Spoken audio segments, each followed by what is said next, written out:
From Ronaldo returning to the Manchester United to a player who got his club on social media. These are some of the most insane stories of football players. I'm home.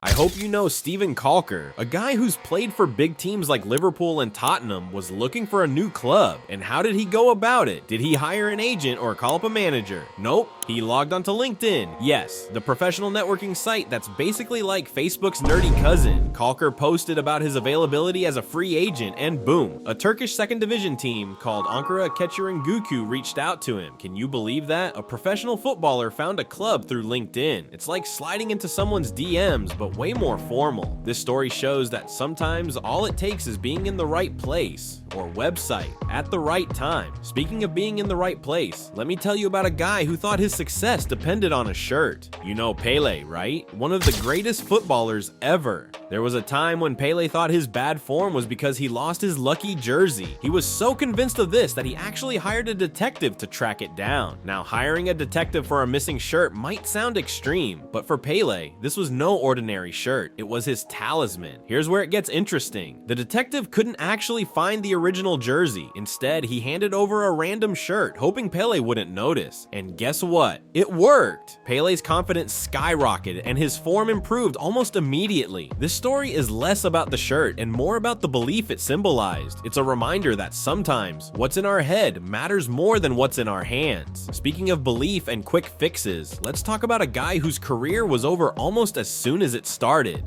Leroy Rozenier's story is one for the books. In 2007, he was appointed manager of Torquay United. It seemed like the start of an exciting new chapter in his career, but just 10 minutes later, he got sacked. Why? The club got sold right after his appointment, and the new owners already had someone else in mind for the job. Imagine the whirlwind of emotions, the excitement of getting a new role, the hope of making an impact, and then the crushing realization that it's over before it even begins. Rosenior himself later joked about the situation, saying he barely had time to take his coat off. It's one of those moments that highlights just how unpredictable football can be. Despite the setback, Rosenior maintained a sense of humor about it, which is probably the best way to handle such extraordinary bad luck. From short-lived careers to long-standing reputations, let's talk about someone who was great but had an awkward phase.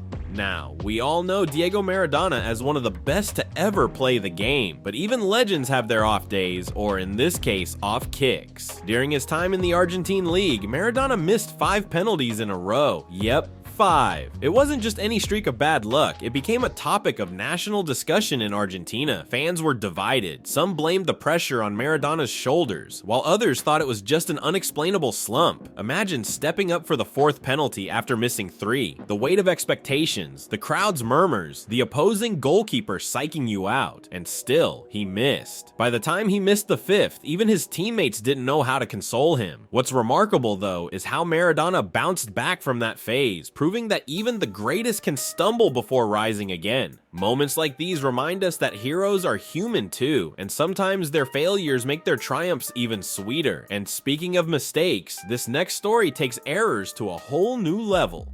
In the 2006 World Cup, referee Graham Poll made a mistake so big it ended his international career. During a match between Croatia and Australia, he gave Croatian defender Josip Simunic not 1, not 2, but 3 yellow cards before finally sending him off. How does that even happen? Poll later explained that he got confused when writing down the player's name. Apparently, he mixed up the nationalities and thought Simunic was Australian, but still, it's your one job to keep track of cards. This blunder became one of the most talked about moments in World Cup history. It also served as a reminder that even referees have bad days. And while we're on the topic of comebacks after blunders, let's talk about Sandro.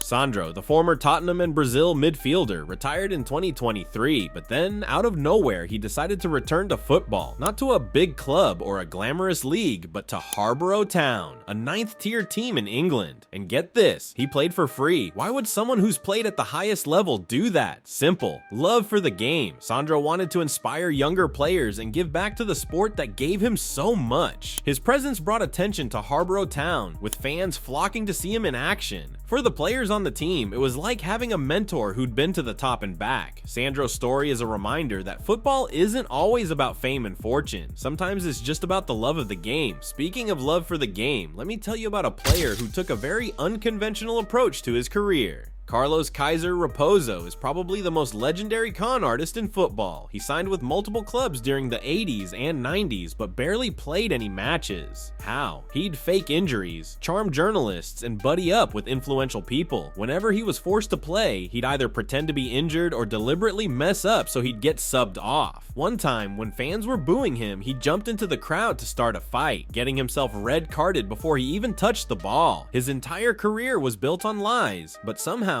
he got away with it for years. The story of Carlos Kaiser isn't just bizarre, it's almost unbelievable. From fake careers to real drama, let's talk about Ronaldo's potential move to Manchester City. Alright, let's end with Cristiano Ronaldo because, well, how can we not? In 2024, Ronaldo hinted at the possibility of joining Manchester City. Yeah, you heard that right. The same city that's the arch rival of Manchester United, the club where Ronaldo became a legend. When asked about it, Ronaldo said, "In football, you never know what's going to happen."